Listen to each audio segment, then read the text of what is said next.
apakah perlu ketika kita turun ke lapangan itu punya ya minimal apa ya istilahnya Pengetahuan.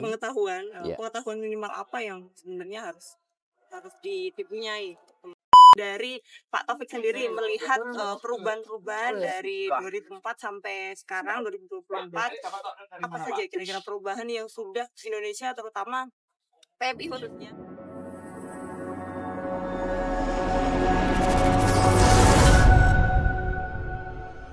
Oke, baik.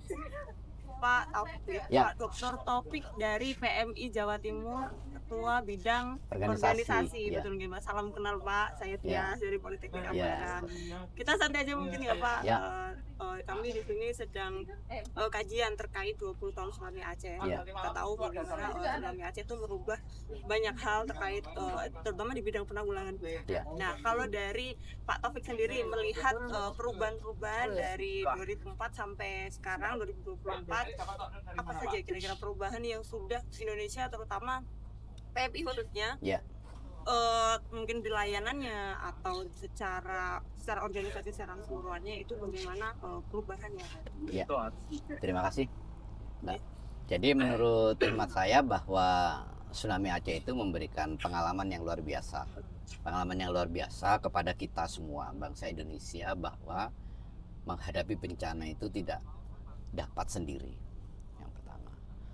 Terus yang kedua, ketika tidak dapat sendiri, maka ada beberapa aspek yang harus dilakukan. Ketika yang pertama bentuk perlindungan itu adalah negara, maka pemerintah dalam hal ini harus menjamin adanya kepastian hukum terhadap aspek-aspek perlindungan kepada masyarakat ketika ada bencana.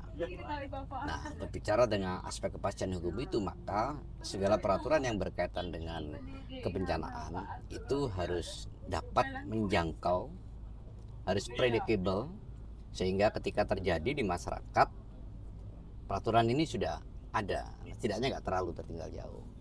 Nah, kalau saya lihat dari 20 tahun dari tsunami ini, masyarakat semakin menyadari juga bahwa sesuatu ini harus lebih disiapkan, harus lebih di-manage dengan baik.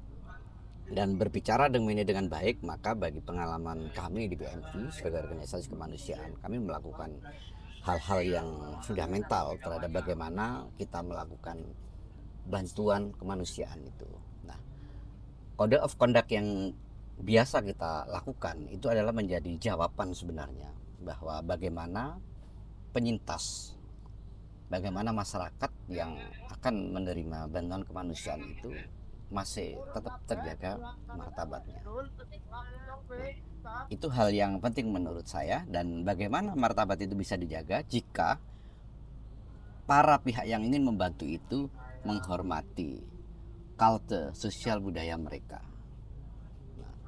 Berikutnya yang ketiga adalah kita yang membantu itu, tanda kutip pengertian dari tulus dan ikhlas itu adalah semata-mata bahwa ini kita menjawab kebutuhan mereka. Tidak bisa kita paksakannya, harus kita bantu apa enggak boleh. Jadi hari ini sudah, kalau perlu hasil dari wawancara kawan-kawan yang biasa di lapangan itu yang kita dengar. Tiap daerah berbeda kebutuhannya, tiap orang mungkin berbeda. Nah, menurut hemat saya, bagaimana memberikan sesuatu yang dia butuhkan, bagaimana memberikan kail yang dia butuhkan untuk nanti dapat bangkit, saya kira itu yang lebih penting. Itu saya kira beberapa catatan dari 20 tahun tsunami itu, dan semua pihak harus berkomitmen.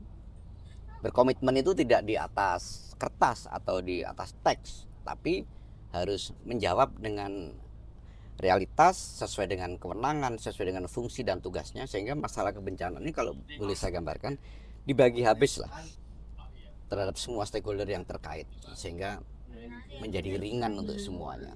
Tapi yang penting harus ada koordinasi.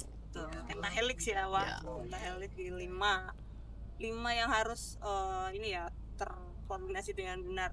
Pemerintah, dari lembaga-lembaga kebencanaan, kemudian dari media juga, kemudian dari masyarakat, dan terakhir itu lupa deh, pentahelix siapa aja?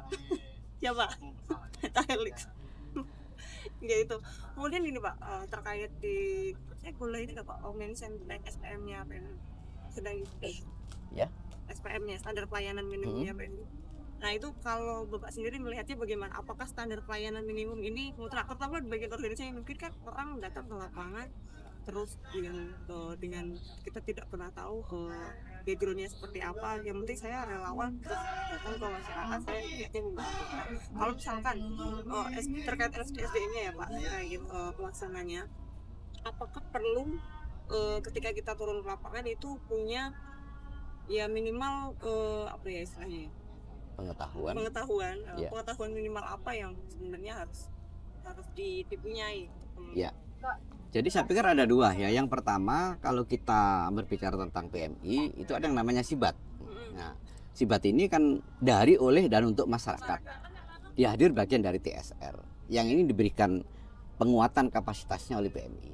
Artinya dasar-dasar kode of conduct itu kita anggap selesai.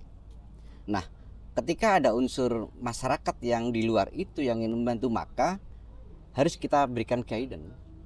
Nah, salah satunya memberi guidance adalah bagi yang sudah memiliki kemampuan itu yang akan menjadi leader. Jadi masyarakat yang ingin membantu, dia harus dikoordinasi agar tidak terjadi salah urus.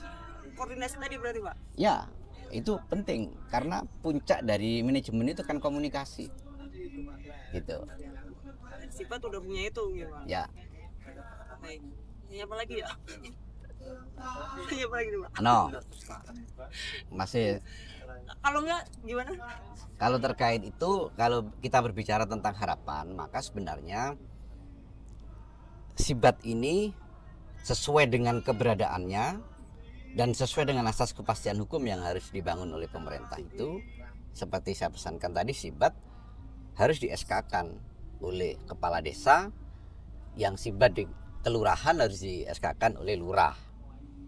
Nah, sehingga dia ini memiliki legalitas formal, tanda kutip, orang yang sudah mendapatkan penguatan kapasitas dari Palang Merah. Itu satu.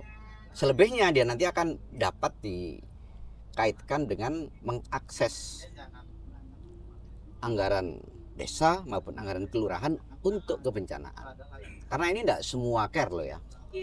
Kan gitu. Sehingga kita juga harus hargai hal itu, makanya harus dibuat yang lebih detail. Nah, kira-kira ada perintah. Nah, bagaimana kalau proses itu dikuatkan ketika masing-masing kementerian ini memberikan penguatan terhadap itu, saya kira selesai yang di bawah.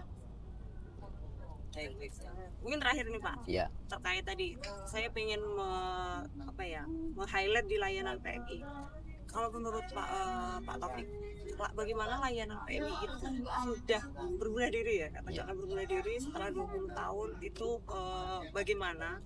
Kemudian apakah memang itu sudah sesuai dengan paradigma global yang sekarang tentang disaster risk reduction seperti itu, atau bagaimana terkait dengan semua program-program dan layanan PMI? Ya, jadi kalau menurut saya sebagai bagian dari PMI ini, proses berbenah itu terus kita lakukan. Yang pertama dengan membuat SOP-SOP sebagai dasar kepastian hukum untuk bergerak. Terus yang kedua dengan terus melakukan penguatan kapasitas dengan pelatihan-pelatihan yang bertingkat. Nah, hal seperti itu selain dilakukan pada tingkat provinsi, ini juga dilakukan di tingkat kabupaten kota. Sampai desa juga nggak Pak? Ya. Nah, ini tadi. Ya, jadi desa ini kan dilatih oleh PMI kecamatan. Nah, PMI kecamatan bekerja sama dengan PMI kabupaten. Ini kan tentunya narasumbernya bisa bekerja sama dengan mereka-mereka yang telah memiliki sertifikat. Nah, jadi menurut hemat saya, PMI mendukung itu dan terus berbenah untuk mengikuti bagaimana proses yang terbaik dalam rangka melakukan upaya-upaya untuk memberikan bantuan kebencanaan dan meringankan bahaya, meringankan beban hidup masyarakat. Menerima manfaat sebenarnya. Ya. Baik. Ini aja ada last statement Pak. Ya, kalau kita berbicara tentang last statement, saya kira mulai hari ini kita semua harus merasa ikut memiliki terhadap proses itu. Jangan lagi menjadikan masyarakat penerima bantuan itu sebagai objek, tapi dia adalah subjek, dan kita harus menghormati dan menghargai budaya mereka, dan kita juga harus bijaksana dalam berliterasi dan bermedia sosial. Ini penting karena kadang-kadang saking bangganya kadang kita bersuah foto backgroundnya orang yang lagi susah dan sebagainya. Nah, itu saya katakan harus kita benahi bersama-sama sehingga tidak ada yang harus kita larang, tapi ketika kesadaran itu muncul makanya akan jadi masyarakat yang baik. Baik, siap, terima kasih Sama-sama Cak Taufik. Ya. Ini jadi malah tadi karena minta foto sekarang malah jadi podcast bareng gitu. Kayaknya semesta mendukung sekali. Baik, terima kasih sekali, Cak Taufik. Selalu sehat selalu. Ya, Terima kasih sukses ya. kesempatan ini. Ya. Oke, sekian podcast untuk hari ini bersama Cak Taufik dari pengurus PMI Jawa Timur. Kita ketemu lagi di podcast selanjutnya. Ya.